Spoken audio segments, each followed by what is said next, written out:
the second part for now, so you can pretend to be surprised later when I review the diagnosis. My name is Shazib, and I'm a ocular disease resident at the Baltimore VA, Baltimore, Maryland. I have no financial disclosures, but if you want to pay me, I'm looking for a job after, so I'd love to get some financial disclosures. This patient's pretty typical for, I was at the West Coast VA at the time, 76-year-old Asian male, coming in for a comp exam. He has glaucoma that's managed outside the VA, which is unique. Worse in one eye than the other. He had a very complicated cataract extraction in his left eye, and he has a moderately mature cataract in the right eye. Telantamprost, hypertension, hyperlipidemia, and two things that at the time I pretty much ignored because I didn't know what they were, but they'll come into significance later. Here's some stuff that we don't really find in the chart per se. This patient's a little more apprehensive about medical care, and that kind of underlines the whole case going forward. He's had healthcare issues with his friends, including really poor chemotherapy and disabling chemotherapy and radiotherapy to several different types of cancers. And he's generally like a hands-off kind of guy. His cataract surgery was complicated in the left eye, as I said. They dropped the lens, and he had to do a vitrectomy, and they had to go in like 2 or 3 times. So his VA in this left eye is not great, but that's all stable. He has a little bit of APD, all seen before, great IOPs. The right eye reduction is for now moderate cataract, but he's not going to pursue cataract surgery in that right eye because of his bad experience, which is fine. He declined a dilation this visit, of course. He actually got the second COVID shot this day, so I gave him a break and said, okay, if we need you to come back, we'll have you come back. And small pupil, we did find a pretty large disc hemorrhage. It's not really, he does have glaucoma, as I said, and it's just in a weird place. That's kind of gave us pause. And if you look a little bit distal to that, there's like a really thin flame hemorrhage as well, a little bit further off the nerve. So just kind of interesting in place. Glaucoma doesn't really show a lot of hemorrhages in the nerve fiber layer at that clock hour, like nasally. But you know, that's what we were sticking with at the time because we didn't really know any better. Sorry. Both eyes, you can see, pretty depigmented. He has like a posterior sapphiloma appearance. Whoops. And that's kind of what shows that there. A little bit of PPA around the nerve as well. And then they called it more aggressive glaucoma in the left eye. You can see the cupping is a little worse, but no hemorrhages that we saw that day. And these are undilated photos, so sorry, they're a little bit worse than the ones later. So, like I said, advanced hemorrhage is what we kind of were starting off with. Because of that kind of distal hemorrhage, we also tacked on branch retinal vein occlusion, maybe like a slower branch retinal vein occlusion, because maybe it's a hemi inferiorly in that right eye, and then hypertensive retinopathy, diabetic, anemic, some other blood dyscrasia, some kind of carotid atherosclerosis like an OIS presenting on the right internal carotid, and then systemic infection. Those are our differentials, just to start off. So then we kind of dug around more and said, okay, what's this MGUS thing? So this is, as I mentioned before, monoclonal gammopathy of undetermined significance. And it's a precursor to multiple myeloma, and some lymphoproliferative disorders. The beta thalassemia trait, this is a hemoglobin synthesis problem in the bone marrow, so these patients can get varying levels of anemia. A couple of years ago, he had gone to his PCP complaining about kind of fatigue, and they ran some blood cell labs, and they found a little bit of anemia, and they ran a little bit more labs, and they found these 2 things. And again, at that point, like I said, he's pretty resistant to care, so he said, okay, that's fine, like, I'll feel better, I'll just rest, or whatever he explained to himself at that time. And that's why he didn't pursue follow-up testing, as I mentioned here. So we said, okay, come back in a month, we'll dilate you then, we'll take a good look everywhere, maybe we'll find some vascular issues, maybe, you know, it doesn't have to be cancer or anything with the multiple myeloma, maybe it's something else, and we'll dilate you in a month. No labs at that time. He declined them, so no blood labs. He comes back, and right eye, you can see that the large disc hemorrhage is gone, which is great, but you'll have to trust me on this. It's really hard to see, but there's some little flame splinter hemorrhages in the left eye inferiorly. So we started rolling things out. We're really going away from glaucoma at this time. Not really a hemi branch vein occlusion, also in both eyes at the same time, which is kind of unlikely. Blood pressure's fine. Maybe he's an undiagnosed diabetic with some early retinopathy, and the rest of those are still on there because we couldn't quite rule those out just yet. So again, I've been saying this the whole time, he's hesitant to work up. And this time and last time, I had a lot of conversations with him about his independence and why he was hesitant to work up. And that's when I kind of discovered his friends had chemo that was disabling, and he heard cancer 2 years ago, and he was like, absolutely not. I don't want to deal with this. But I talked to him about, he's 76, he's still driving, his vision's okay to drive.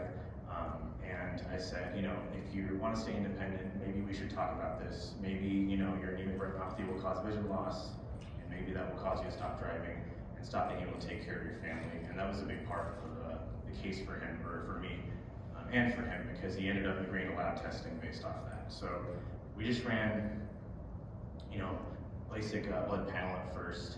White blood cell looks great. Hemoglobin is critically low. RBCs are low, iron is fine, and then he's not diabetic because we have great A1C. So actually, based off this lab, we just told the PCP that we ordered these and the hemoglobin was this low, and they called him and said, come back and do a blood transfusion because your anemia is just really bad. At this point, we're really hanging on the anemia and really hanging on some kind of relation to multiple myeloma, maybe really pushing him towards the treatment for that, given the history of MGUS, as I talked about before. So, he ends up agreeing to go to hematology oncology, again, because of our discussions, which were really great to see. So an SPEP is one of the tests that they ordered. It's a serum protein electrophoresis, and they're basically showing you, or these lab results are to show you that there's lots of there's a very disproportionate amount of antibodies in the serum, and in his case it was IgA, and that's what the monoclonal part is. There's just excessive IgA, but there's no infection that they noted, or that can be found. And there's a lot of protein in the serum, which is going to lead to problems later on. And if you remember from biochem, antibodies are made up of free chain and light chain components, and he just has excessive light chain floating around, which means that antibodies are being made and they're kind of busted antibodies, not really working too well. They also did a PET scan, which is pretty classic for looking for tumors or cancers, and there's a suspicious osteocytic lesion in his sacrum and his lower back. And then they did a bone marrow biopsy, which showed 85% plasma cell. And so I didn't really know anything about that plasma cell thing, but it's supposed to be 10%. And anything above 60% is basically automatically multiple myeloma. So he had just crazy amounts of plasma cells. And if you remember, plasma cells are B cells, they make antibodies. So they're making just really not working antibodies. The oncologist remarked that probably it was around since his MGUS diagnosis 2 years ago. He was resistant to getting follow-up treatment for it at that time. And they agreed to chemo. He talked with him about chemo, and his chemo wouldn't really put him out of commission too bad. So he's done a couple rounds at last review of his notes. So, like I said, for the oncologist and the bone marrow biopsy, if it's over 10% plasma, it's really suspicious. Over 60, it's almost always going to be multiple myeloma. Or they can do a biopsy of a proven bony or soft tissue plasmacytoma, which I'll talk about in a later slide here. They're also going to look for end organ damage, which they use the acronym CRAB, which is calcium levels, so high calcium indicating that the bone marrow is attacking the bones, demineralizing the bone and causing calcium to appear in the serum. Renal insufficiency is due to the protein, just high amounts of antibody that are just junk in the serum, and the kidneys get overworked and start to have nephropathy, which can lead to renal failure in the end. Anemia, which our patient did have, and bone lesions, which he did have as well in that PET scan. So, as I've been saying, multiple myeloma is a mutant clone, is caused by mutant clone neoproliferation of plasma cells or B cells in the bone marrow. And so the two main reasons that you have damage are because of these plasma cells attacking the bone marrow or causing mass effect on the bone marrow, and then causing effect on all the rest of the blood cells that need to be created.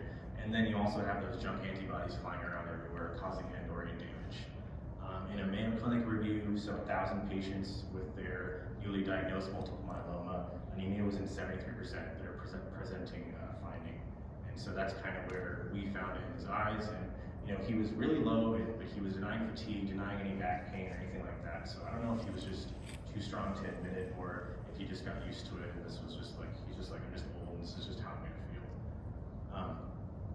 As far as ocular presentations, many structures, any soft tissue can be involved with a plasmacytoma, which is a out of a normative area of B cell proliferation. So soft tissue, you can see figure 1 has kind of a, this is not our patient by the way, this is just examples because he just had anemia. But if you saw one of these, obviously you'd be a little more frightened in your clinic but you have some scleral, some conjunctival, you got almost a kind of mushroom appearance like people with a melanoma on figure 2. Figure 3 is invasion of the ciliary, so there's definitely iris issues, there's correctopia, there's glaucoma here because of the angle being included, and just a lot of mass effect from the plasmacytoma there. Figure 4 is a patient who is a case, that's a CT of a case that the patient presented with diplopia and down gaze only. His EOMs were a little bit restricted in those same gazes. His vision was fine, his color vision was fine, and nothing was wrong inside the globe, so they ran a CT and they found 2 plasmacytomas in the muscle cone. Chorioretinopathies are also possible with this, causing kind of scarring. You probably expect vision loss in that case, and you see it on your retinal exam. Neuroophthalmic is that case 4, so mass effect is going to be the main thing when you're looking for those things, and possibly worst case is invasion of the optic nerve. So this case, I want to underline a couple things. Like the last case, we want to always investigate our systemic etiologies, even when we have glaucoma sitting there nice and pretty. We definitely dug around a lot in his, figuratively dug around for hemorrhages in his eye. We took a really close look, and we decided, yes, there are hemorrhages in both eyes, and that talking to him was the other part of the case. I think it really underlined for me the importance of treating the patient as a patient, not a disease, and just bringing into how much valuable his sight is and how it could affect him, and kind of gently guiding him towards care in that way, instead of being like, oh, you could just die. But I wanted to bring in vision a little bit and show him his photos and show him some other things that we had learned in the interim time. So I wanted to thank you all for coming, and Dr. Jones at the SFBA who helped me put this case together, and she was my attending for this case as well. And I will take any questions that you have.